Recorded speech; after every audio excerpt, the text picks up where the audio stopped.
ശ്രീജിത്തെ, Israel Hamas യുദ്ധം വാസ്തവത്തിൽ ഗാസയെ മുച്ചൂടും തകർത്ത്.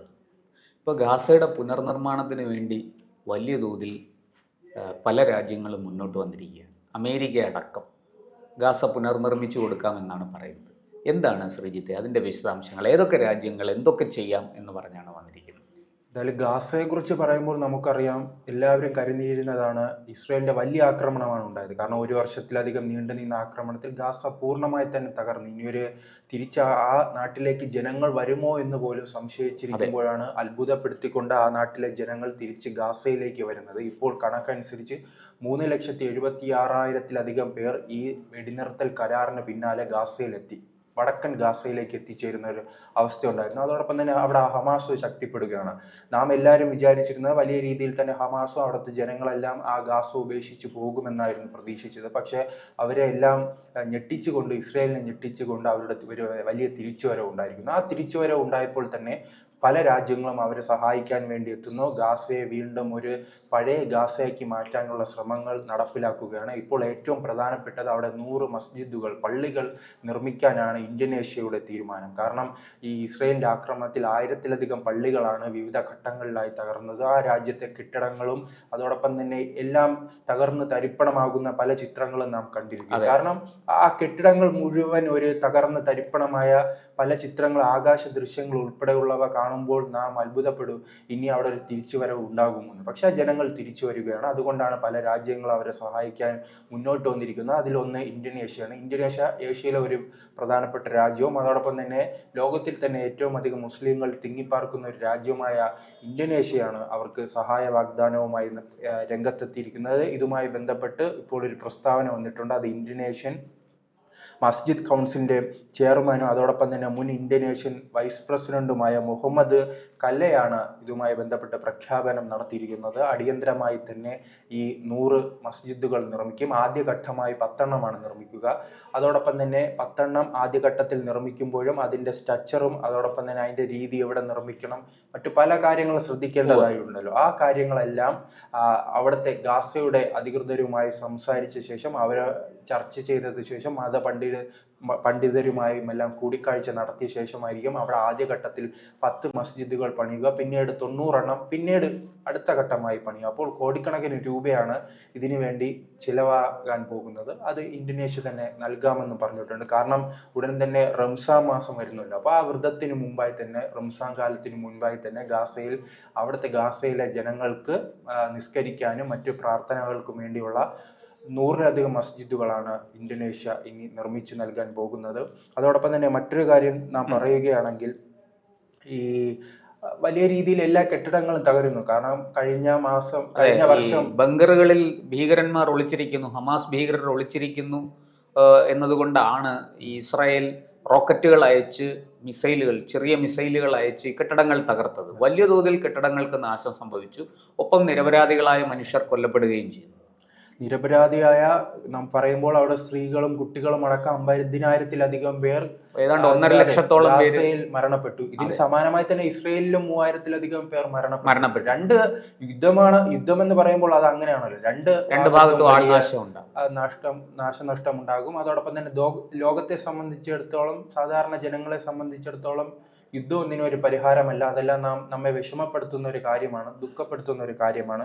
അതോടൊപ്പം തന്നെ മറ്റു വിവരങ്ങളിലേക്ക് വരുന്നാൽ, കഴിഞ്ഞ ഒക്ടോബർ 7-നാണല്ലോ ഹമാസിന്റെ ഭാഗത്ത് നിന്ന്, 2023 ഒക്ടോബർ 7-നായിരുന്നു ഈ ഹമാസ് ഇസ്രായേലിന്റെ പ്രദേശത്തേക്ക് അതിക്രമിച്ച് കയറുകയും നിരവധി പേരെ കൊല്ലുകയും കുറേ പേരെ ബന്ദിയാക്കി പിടിച്ചുകൊണ്ട്, പ്രത്യേകിച്ചും സ്ത്രീകളെയും കുട്ടികളെയും ഒക്കെ ബന്ദികളാക്കി പിടിച്ചുകൊണ്ട് പോവുകയും ചെയ്തത്.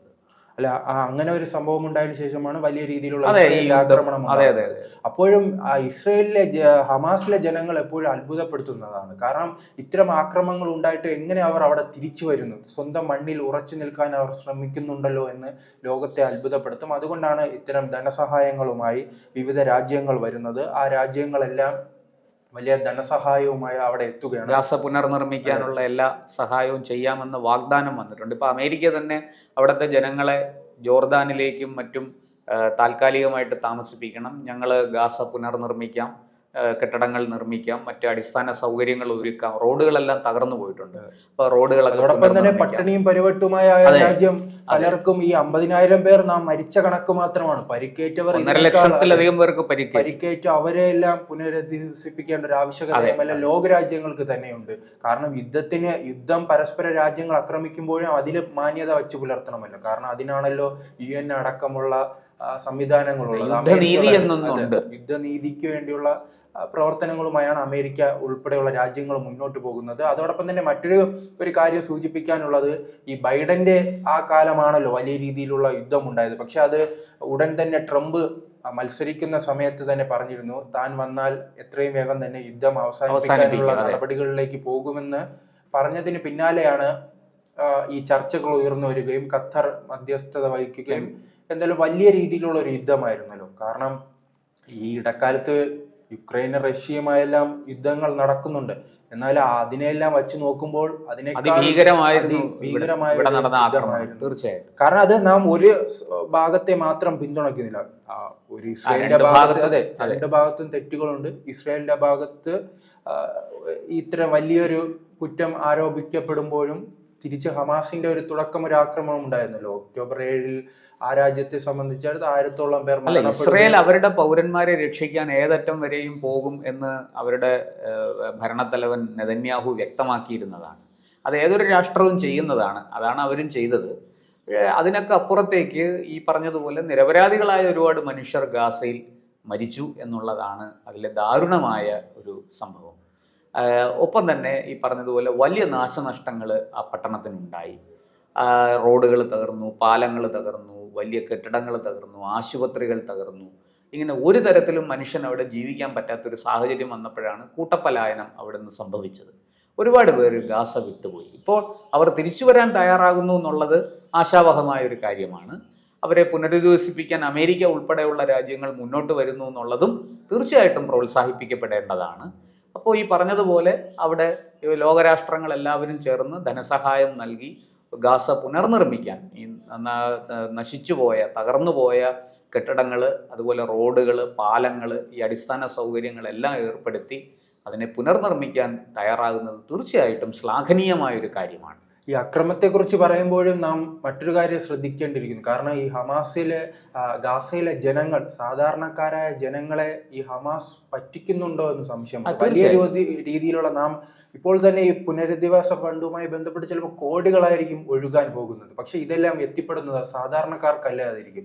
അത് ഹമാസിന്റെ നേതാക്കളുടെ കയ്യിലാണ്. ഈ ഹമാസിന്റെ നേതാക്കൾ ഖത്തർ അടക്കമുള്ള വിദേശ രാജ്യങ്ങളിൽ സുഖമായിരിക്കുകയും അവർ അവിടെ നിന്ന് ഇത്തരം യുദ്ധങ്ങളും ആക്രമണങ്ങളും എല്ലാം പ്ലാൻ ചെയ്യുകയും പക്ഷെ അനുഭവിക്കുന്നത് സാധാരണക്കാരായ ഗാസയിലെ സ്ത്രീകളും കുട്ടികളും അടക്കമാണ്. ആ യുദ്ധം നമുക്ക് ആ യുദ്ധത്തെ കുറിച്ച് പഠിക്കുമ്പോൾ തന്നെ അതെ, ഈ നേതാക്കൾ യുദ്ധം പ്ലാൻ ചെയ്യുകയും ഇപ്പോൾ ഒക്ടോബർ 7 ഇവർ കൂട്ടമായി എത്തി അവിടെ ആക്രമണം നടത്തി ഇസ്രയേലിലെ പൗരന്മാരെ കൊല്ലുന്നു. അതിനുശേഷം അനുഭവിക്കുന്നത് മുഴുവൻ അവിടുത്തെ സാധാരണക്കാരായ ജനങ്ങളാണ്. അപ്പോൾ അവരെ സഹായിക്കാനായി വലിയ രീതിയിലുള്ള ഫണ്ടുകൾ ഒഴുകും. അത് കൃത്യമായി തന്നെ ആ ജനങ്ങളിൽ എത്തുമോ എന്നതും സംശയകരമായ ഒരു കാര്യമാണ്. അതൊക്കെ UN പോലെയുള്ള ഏജൻസികൾ ഈ അമേരിക്കയുടെയും മറ്റും ഇടപെടൽ കൊണ്ട് വളരെ കൃത്യമാണ്. അങ്ങനെ ഇപ്പോൾ നാം പല രാജ്യങ്ങൾ ശ്രദ്ധിച്ചറിയാം. ഇപ്പോൾ ഇറാൻ ആയാലും ലിബിയ ആയാലും പല രാജ്യങ്ങളിൽ അവിടുത്തെ സാധാരണക്കാർ ശബ്ദമുയർത്തുന്നത് അവിടുത്തെ സർക്കാരിനെതിരെയും ഭരണകൂടത്തിനെതിരെയും. അങ്ങനെ അവിടുത്തെ ജനങ്ങളും ഇതെല്ലാം മനസ്സിലാക്കി ശബ്ദമുയർത്തിയില്ലെങ്കിൽ ഇത്തരം ആക്രമണങ്ങൾ തുടർക്കഥയാവും. ഒരു വശത്ത് അഴിമതി നടന്നുകൊണ്ടേയിരിക്കും. ഇത്തരം നേതാക്കൾ, ഈ ഭീകരവാദികൾക്ക് അങ്ങനെ ഒരു ആവശ്യമുണ്ടല്ലോ, നിരന്തര യുദ്ധം വേണം, ഇരവാദം ഉന്നയിക്കണം, പണം തങ്ങളെ കയ്യിൽ എത്തുക. അതിനുവേണ്ടിയുള്ള നാം അഫ്ഗാനിസ്ഥാനിൽ ചൂഷണം ചെയ്യുക. അഫ്ഗാനിസ്ഥാനിലും അതെല്ലാം കണ്ടതാണ്. അപ്പോൾ എന്തായാലും ഇന്തോനേഷ്യയുടെ സഹായത്തോടു കൂടി തന്നെ റംസാൻ കാലത്തിന് മുൻപ് 100 പള്ളികളാണ് ഗാസയിൽ ഉടൻ തന്നെ നിർമ്മിക്കുക.